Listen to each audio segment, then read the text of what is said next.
Welcome to the Unitarian Church of Los Alamos and this video worship service. As Unitarian Universalists, we affirm and promote the inherent worth and dignity of all people and gather together in a free and responsible search for truth and meaning. Whoever you are, whomever you love, wherever you are in this present moment, wherever you are on your life's journey, you are welcome in this community. We invite everyone, especially those who are coming to us for the first time through these video services, to connect with us on our Facebook page and our virtual fellowship hall, or email revjohn with any questions you may have about Unitarian Universalism and our faith community. The links for all of those channels mentioned are provided in the service notes below this video. Live in-person worship will resume in early December. Please visit our website to keep up to date on our return to the sanctuary. And now, take a moment to breathe in deep and breathe out and be present to the here and now as we begin this week's service. Morning has come, night is away. Rise with the sun and welcome the day. Morning has come, night is away. Rise with the sun, night is away. Rise with the sun and rise with the sun. Rise with the sun, night is away. Rise with the sun and rise with the sun. Rise with the sun.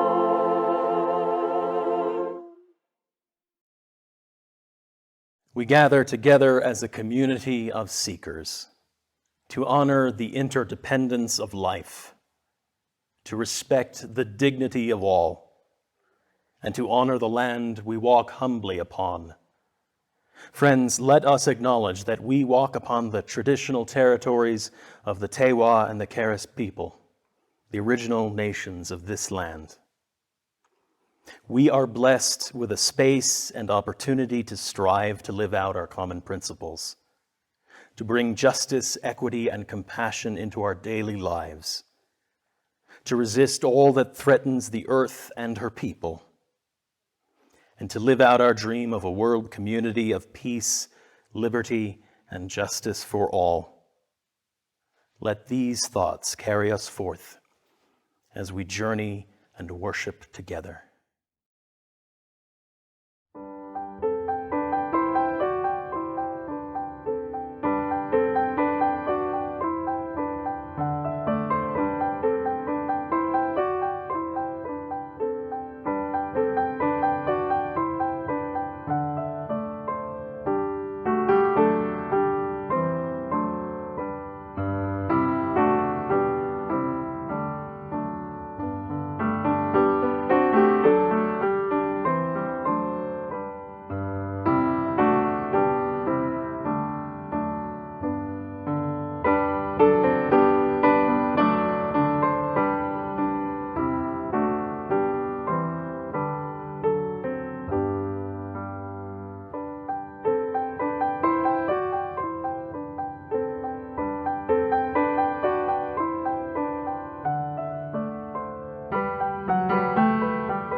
Please join us in our affirmation. Love is the doctrine of this church. The quest for truth is its sacrament, and service is its prayer. To dwell together in peace, to seek knowledge in freedom, to serve life in fellowship, to the end that all souls shall grow in harmony. Thus do we covenant with each and with all. We light a candle this day for Kakyoung McNaughton's older sister, Dr. Ng Kok Ying, who has been in an intensive care unit in Malaysia since the beginning of October. For all our joys, all our sorrows, whether we share them with one another or hold them in the tender silence of our hearts, let us be together now in a moment of silence.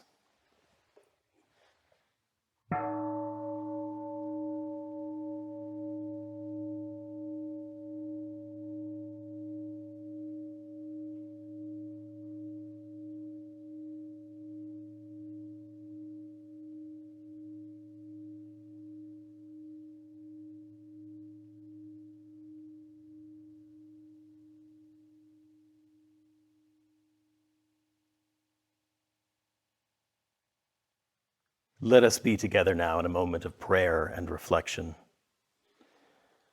Eternal and beloved, gracious source of all life and all love, we come together in this moment grateful for this time out of time, which we set apart so that we might become more fully present to ourselves, to each other, and to that which we call holy. May our joys be celebrated together, our wounds be healed together, our hearts be opened together. Let us join hands and hearts in gratitude on this wondrous day where we have the abundance of our lives before us. We remember on this day of bounty all those who do not have enough, who are afraid, who are lonely, and who suffer. We wish for abundance of this world to be shared, for fear to become love, for the lonely to feel welcomed, and for the suffering to know rest and joy. For the labor, the love, the care that gives us the delights of this and every day, we say thanks. For the nourishment of our spirit, the challenges that strengthen us, and the friends we have on the journey, we sing thanks. For all that is our lives, for these good gifts, we shout thanks. All this we pray in the names of those known and unknown, present and absent, remembered and forgotten, in the names of all the helpers of humankind. Amen.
Today, our Time for All Ages will be told by Hartman Dietz, a Mashpee Wampanoag artist and activist.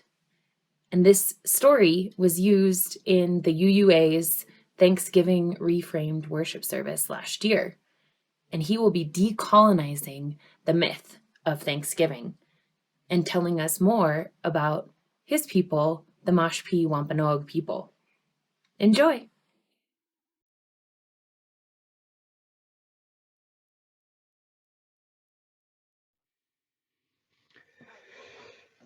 So I guess we're here to reflect on Thanksgiving, the United States holiday of Thanksgiving, as it's celebrated here. As I had said earlier, for Wampanoag people, we have 13 Thanksgivings a year. So there's, this idea that when friction comes up or when something becomes a point of contention, oftentimes it's squished down and made two-dimensional. The idea that we think that Thanksgiving is somehow not okay, and it's not exactly the truth. For us, we feel that the world should be more thankful for what is given to us from this world itself. We are often thankless and treat the world as if it's supposed to give us everything without anything in return. And this is not the native way of understanding the world. We understand that the world is all living. Everything has a right to its life. Everything has a right to exist and has a right to be able to continue to exist. And we have to reciprocate. If we take something, we have to give back. And that's what giving thanks is about. So for us, each cycle of the moon, 13 times a year, we would have a Thanksgiving instead of a one in November. So we have to examine, just as the turkey is a myth and they probably ate duck, and just as this concept that what we celebrate is somehow from time immemorial or from the founding of this country, we have to examine the actual histories of these things and what they represent and what they instill in us as a culture and as a people. And it's not simply about being thankful for and grateful for what we're given. This mythology that's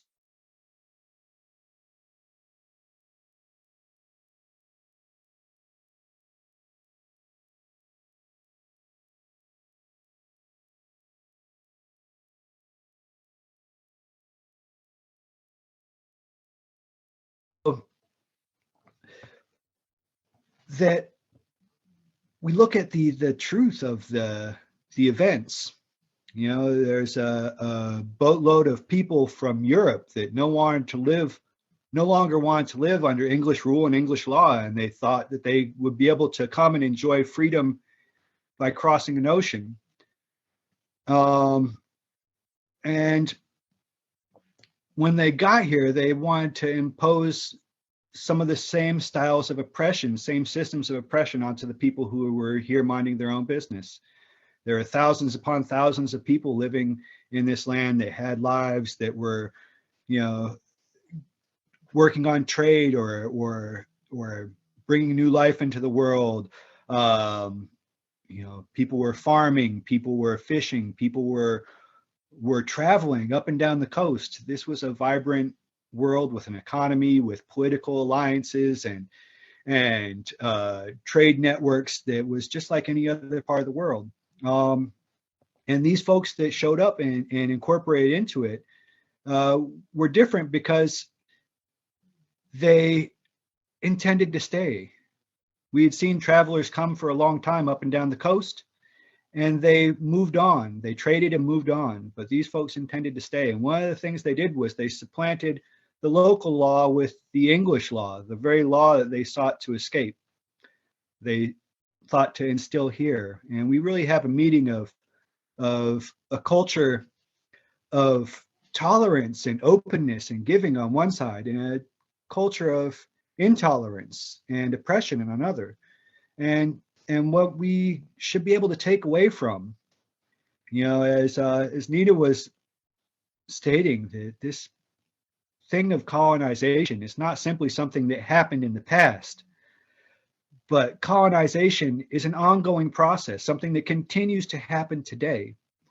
And we as Wampanoag people are 400 years into this process of colonization, where we're often looked back and celebrated as some of the starting points of this United States American nation, and yet we aren't given the dignity of our own name, and we are still under attack, still under threat of losing our lands today as we speak. We are in court battling against Department of Interior to try to hold on to the less than 1% of our original territory that we still hold.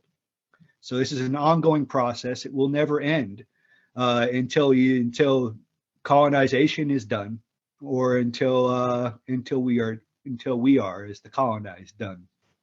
But everything has a place in this world, as we said. Everything has a right to be in this world, and you can't continuously take without giving back, as we understood when we gave back our songs to the ducks, as we understood when we give the cornmeal to the water, when the herring come up the river, as we understand when we offer tobacco, when we cut down a tree. You have to give back to keep this balance, because balance will surely return. It's natural law, and you can't fight it. You can only make it worse by preventing it and putting it off, but eventually that balance will return. And I hope that we might see a reckoning in the world today to be more thankful, to understand that this is an ongoing process of colonization that happens not only to indigenous people, but each and every one of us as human beings, as we're turned into commodities and extracted for this system of capitalism and greed and selfishness, where each one of us is supposed to be extracted for the dollar amount that they can get out of our lives instead of the happiness and joy.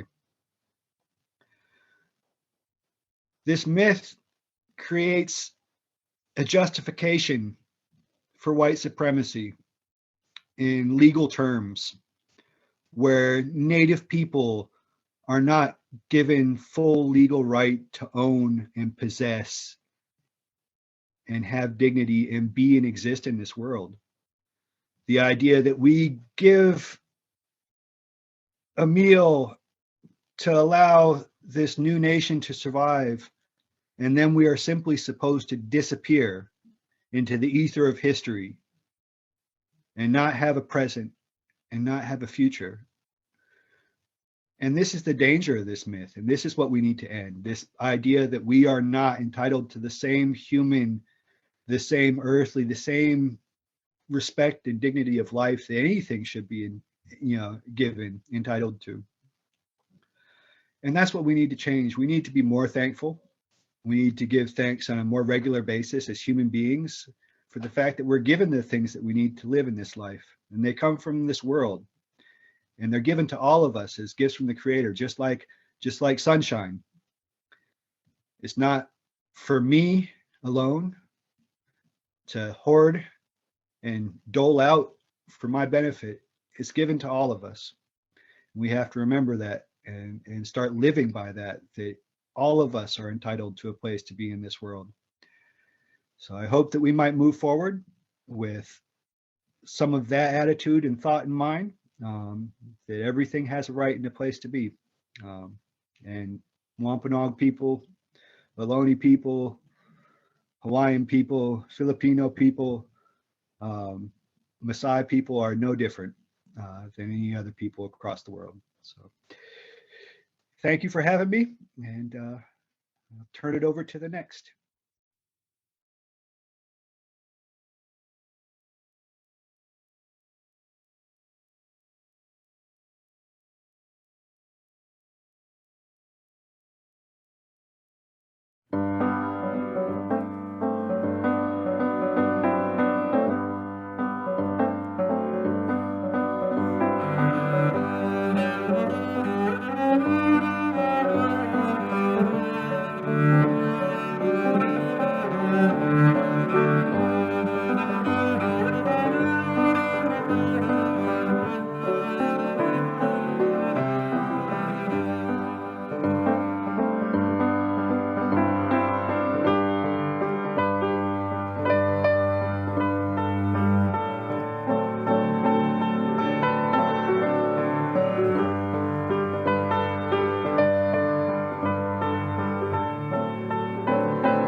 We begin with this piece of writing from Edward Winslow, one of the original colonists of the Plymouth plantation.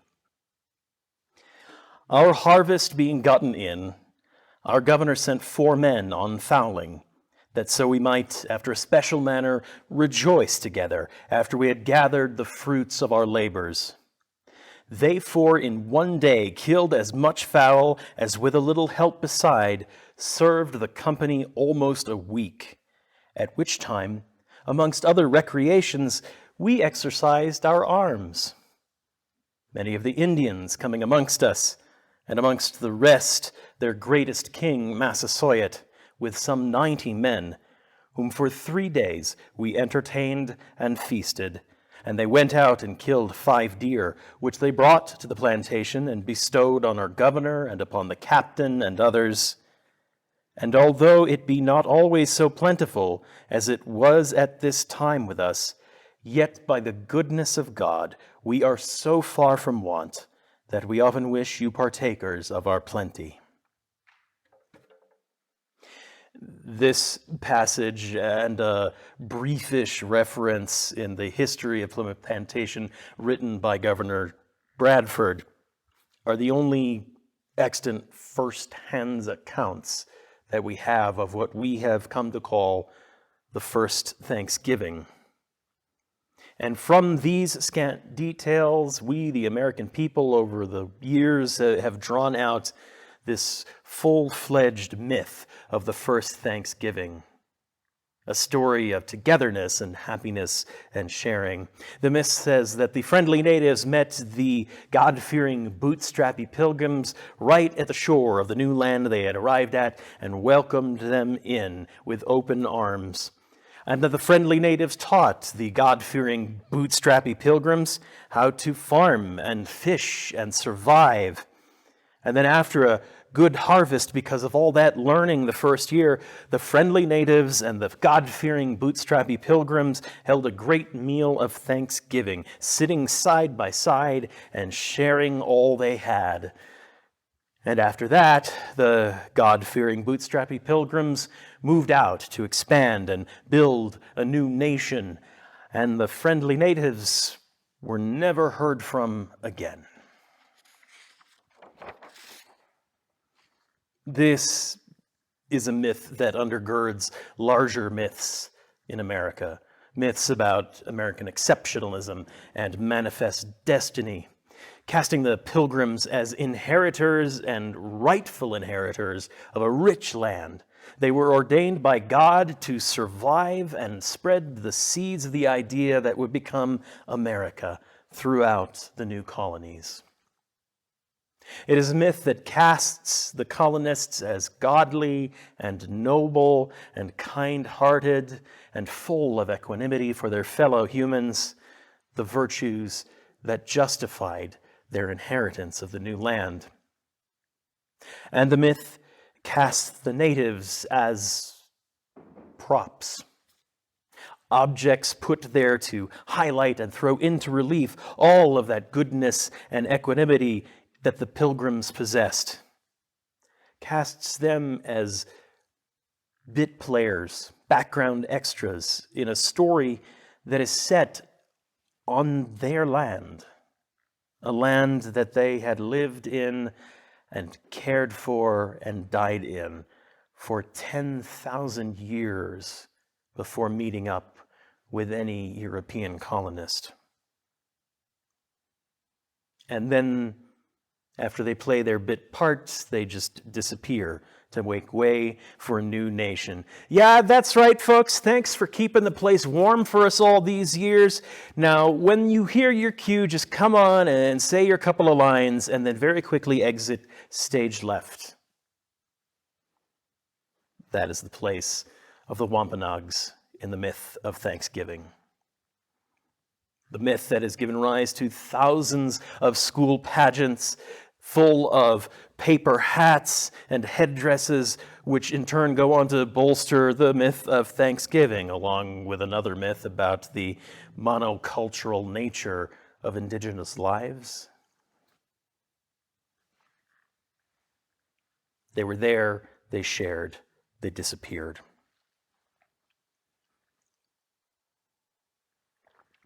A few weeks ago in the Washington Post, they shared a feature story on the feelings of the current Wampanoag people as we look this year to the 400th anniversary of what we consider the first Thanksgiving. Last year was the 400th anniversary of the arrival of the Mayflower, and this year, the first Thanksgiving. And the feelings are obviously mixed. Paula Peters, a Wampanoag journalist and educator and activist interviewed in the story, talks about a time when she was 8 years old, and the teacher explained to her and her classmates all about that first Thanksgiving tale. And after the story was complete, another classmate of hers asked, "What happened to the Indians?" The teacher answered, "Sadly, they're all dead." And she said, "No, they're not. I'm still here."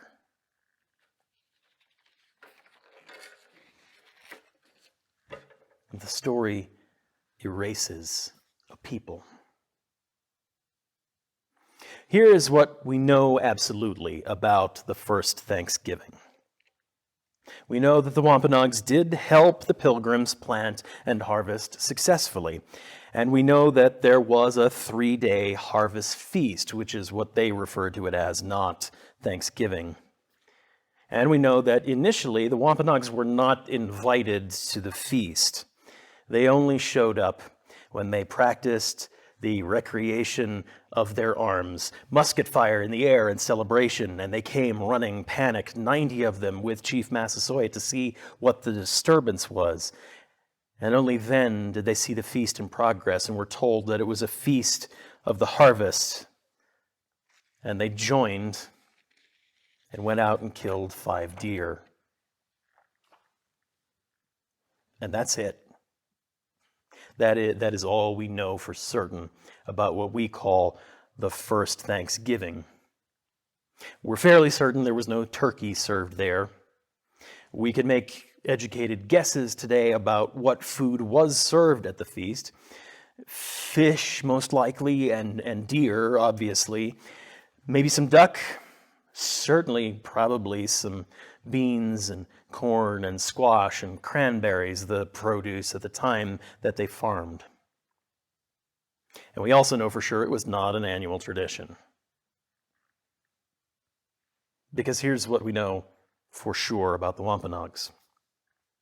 They had lived on that land for at least 10,000 years before any European colonist arrived. At the height of its strength, it was as much as 100,000 people strong, occupying all of southeastern Massachusetts and Rhode Island in a land that they called Patuxet.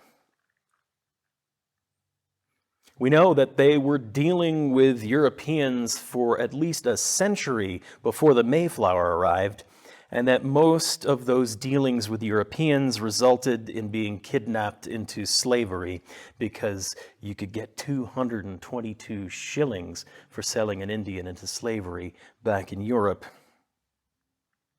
And we know that not long before the Pilgrims arrived in 1620, there was a plague that lasted about 3 years that in the historical records of the Wampanoags was referred to as the Great Dying. We still don't know what disease it was, but it was a new disease. At the end of those 3 years, at the end of that pandemic, 2/3 of their population was gone. So many that when the colonists arrived at Plymouth, they arrived to many empty villages, fully built and just waiting for them to occupy, obviously a sign from God that they were meant to be here and thrive here.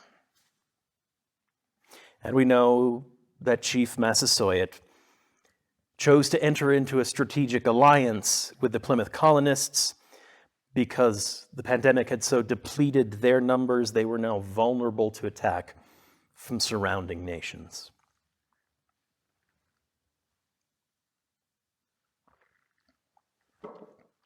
And we know that they did teach the colonists how to farm on the new land and survive. And we know they were not initially included in that harvest feast. And we know that more and more colonists arrived. And as more arrived, they spread out beyond that initial plantation, taking over and occupying more and more Wampanoag lands, driving out the natives, murdering them, enslaving them. An act over a course of 50 years that could only be called genocide. But listen, yeah, that's just terrible dinner table conversation. I mean, nobody wants to hear that while they're eating, right? So look at this feast that I have prepared, and look at all the people I have coming over. I don't want to spoil their appetites, and I can't feel grateful like I'm supposed to if I'm feeling bad about 400-year-old history. So listen, why not instead let's gorge ourselves and tell the story about how everyone got along for a hot minute and then go watch some football and then coo over our kids cutely parading around in the inappropriate and not at all historically accurate costumes that they made at school. You know, Thanksgiving. Thanksgiving. Denial. It's as American as apple pie. We don't like hearing stories that challenge our perception of who we are as a people. We just want to hear the stories that give us comfort and tell us that we have been good people all along. In Plymouth, the people have been actively avoiding that hard story over a span of 50 years.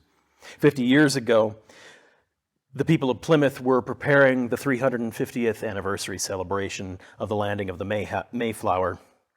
And as part of the festivities, they invited Wampanoag activist and scholar Frank James to speak, one of their elders. And James dares to, in the speech he prepares, center his people back into the story, to talk about the struggles and the tragedies of the 350 years since. It is with mixed emotion, he writes, that I stand here to share my thoughts. This is a time of celebration for you, celebrating an anniversary of a beginning for the white man in America, a time of looking back, of reflection. It is with a heavy heart that I look back upon what happened to my people. You, the white man, are celebrating an anniversary. We, the Wampanoags, will help you celebrate in the concept of a beginning. It was the beginning of a new life for the Pilgrims.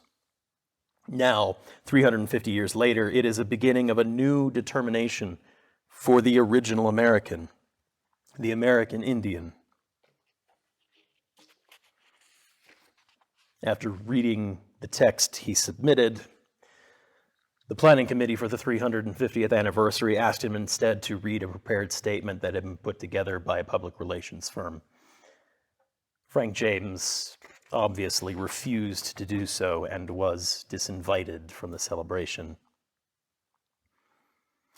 And in that moment, while halfway across the country, the drive to return Mount Rushmore to Native peoples was happening, he went on to found what is now a national day of mourning for Native Americans across the country.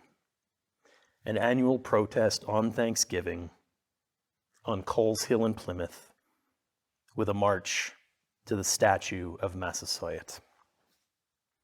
And this continues every Thanksgiving, imparting in the people who gather hundreds every year from across the country an education in the history of their people, an active work of dispelling the mythology that surrounds them, and a raising of awareness of their ongoing struggles and the ongoing struggles of natives across the country.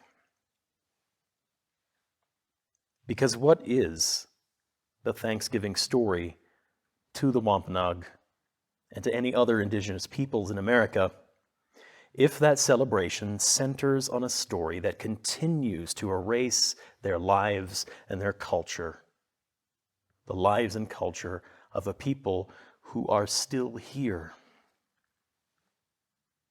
This is a question that many Native Americans struggle with and have tried to process.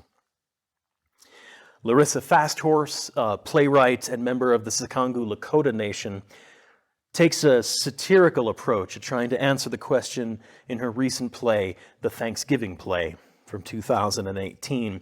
In the play, 4 white people are charged by their community with a little funding help from some Native American groups to create a new Thanksgiving play, a new pageant that, for the sensibilities of the community they live in, must both keep intact the myth that makes us all happy while upholding and honoring the Native peoples who are erased from the story. And for a challenge factor, they can't do it in a way that makes white people uncomfortable. And 90 minutes later, after slews of bad ideas and arguments and confusion about consciences, interspersed with moments from actual Thanksgiving lesson plans and pageant scripts from schools across the United States, the quartet comes to the conclusion that the only thing a new pageant can contain is nothing. Empty stage. Complete silence. 4 white people can't do a play about Thanksgiving, says the director. Can't do a play about Thanksgiving that doesn't piss off the funders or the parents or the universe. So we just don't. This nothing will break the cycle. And it's hilarious in the moment. And I just saw it at the Santa Fe Playhouse, and I laugh uproariously at the moment, but it's a kind of laughter that happens because it's more polite to laugh than to scream in public. The recognition and the discomfort that acknowledgement instills. There is no way to tell our beloved traditional myth of Thanksgiving and start to make things right with the peoples most harmed by it. So now what? Hartman Dietz, another member of the Wampanoag who we saw in our earlier video, tells us about the 13 Thanksgivings of the Wampanoags. We need more gratitude, he says. And the gratitude he's talking about is a gratitude for gratitude's sake, hopefully divorced from a myth that serves nobody well. And this sounds discomforting and it sounds daunting, but there is in that an opportunity. My colleague, the Reverend Daniel Gregoire, wrote in a Thanksgiving reflection a few years ago that this particular intersection of history and culture leaves me with ambivalence and discomfort, but it feels generative.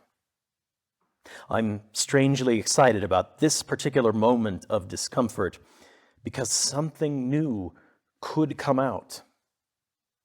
Something like healing. This is our opportunity to reimagine what Thanksgiving could be, and by extension, who we could be. What would it mean to mourn with those who are mourning? What would it mean to jettison the mythos of Thanksgiving and even replace the traditional meal with a vigil in Plymouth led by the United American Indians of New England, the people who run the National Day of Mourning?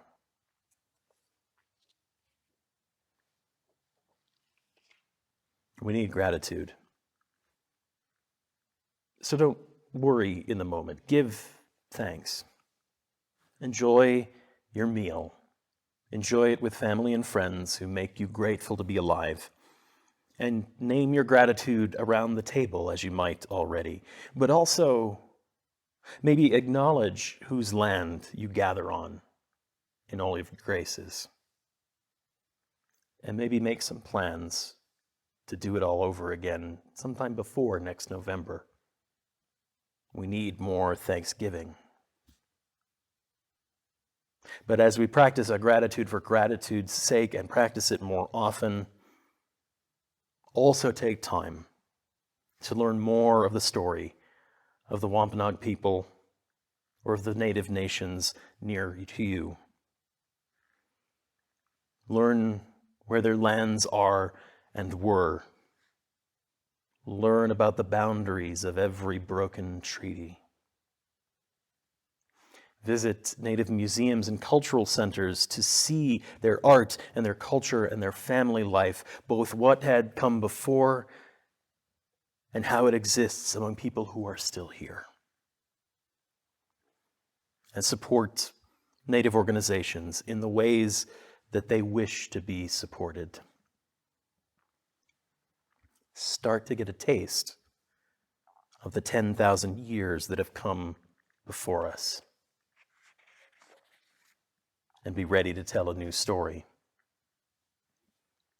And definitely skip the Thanksgiving pageant. Because admitting hard truths into our consciousness is a first step in starting to set things right. And all of this truth-telling and setting things right are also acts of real gratitude.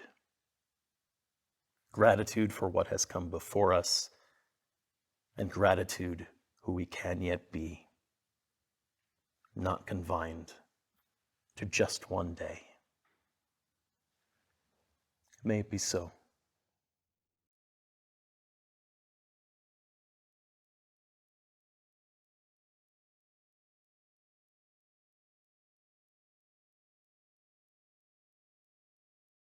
In case you missed my special announcement last week, I want to announce once again that yes, indeed, we are preparing to return to live and in-person worship here in the sanctuary, starting as soon as possible. We are working our butts off and aiming to have that first service on Sunday, December 5th, the first Sunday of December. And we will know in about a week whether or not we are actually prepared to do that or not, or if we have to delay it by a week. And we will keep you updated on that date. And while I'm telling you all about return to worship in person, let me also announce that there will be congregational singing happening. We can sing together again with our masks on. It's not the best situation, but it's still our voices joined together.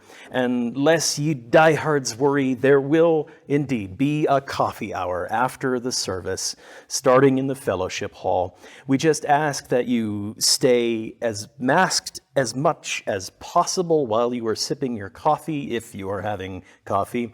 There won't be any food to begin with. We haven't figured out the safe procedures for that. So masked as much as possible while you drink your coffee, and spread your conversations out through the building, in the fellowship hall and into the entryway and outside if it's not too freezing. All of that is coming back very soon. All we expect of you, as I announced last week, is to wear a mask when you're in the building, everybody ages 2 and up, and reserve your seats here in the sanctuary. Unfortunately, we are physically limited by how many people we can have in here just by the fact of the safe distances we need to maintain between service leaders and congregation. So be sure to reserve your seat. And I also announced last week that we are expecting everyone who will be in the building on Sunday to be fully vaccinated. Everyone who is eligible, and for the kids 5 through 11 who are just starting to get their course, we'll consider 14 days after your first dose to be fully vaccinated for our purposes. This might be hard news for some of you. This might be a no-brainer for some of you. I want to let you know that we did not enter into that decision lightly at all. But after months of conversation, both with our COVID safety team and with the board, we knew that all the decisions we had made prior were based on one guiding principle. Because of our seventh principle, care for the interdependent web of all that is, we knew our task was to do everything we could to take care of the most vulnerable within our community. And because we know without a doubt that wearing a mask and being vaccinated are the two best and easiest things we all can do to prevent the spread of COVID-19. We knew if we were going to live by our principle that we have to ask these two things of you.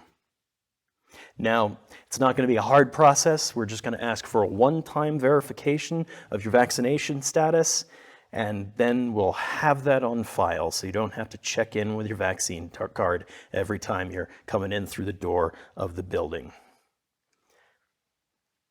If you have any questions or concerns at all about this particular expectation, I encourage you to contact me directly by phone or by email at the church office.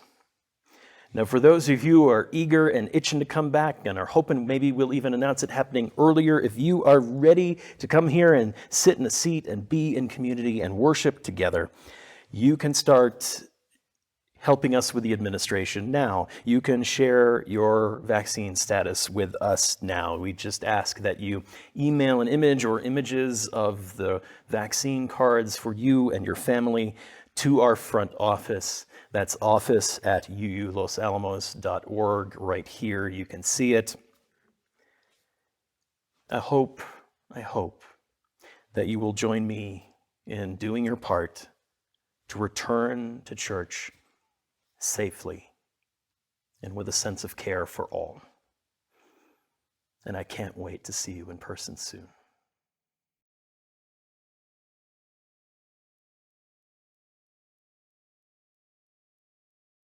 Our offering for the month of November is taken up on behalf of the Unitarian Universalist Service Committee.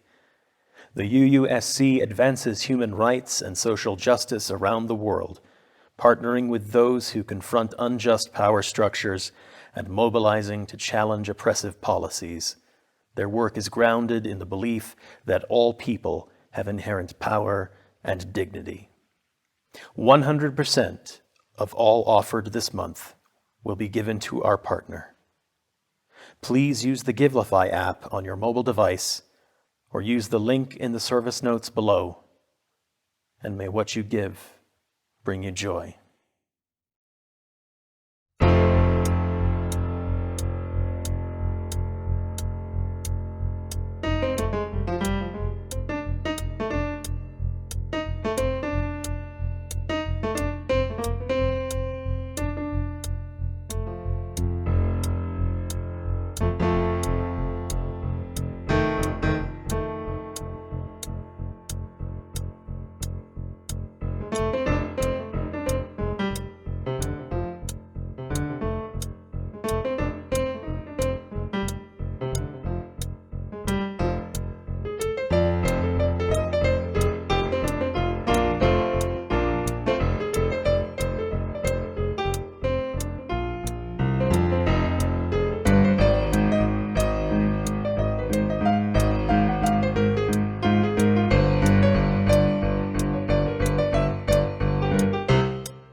Friends, may life bless us and keep us. May the light of life shine upon us and out from within us and be gracious to us and bring us peace. For this is the day. This is the one wild and precious life we are given. So let us all find a way to rejoice and be glad in it. Go in peace.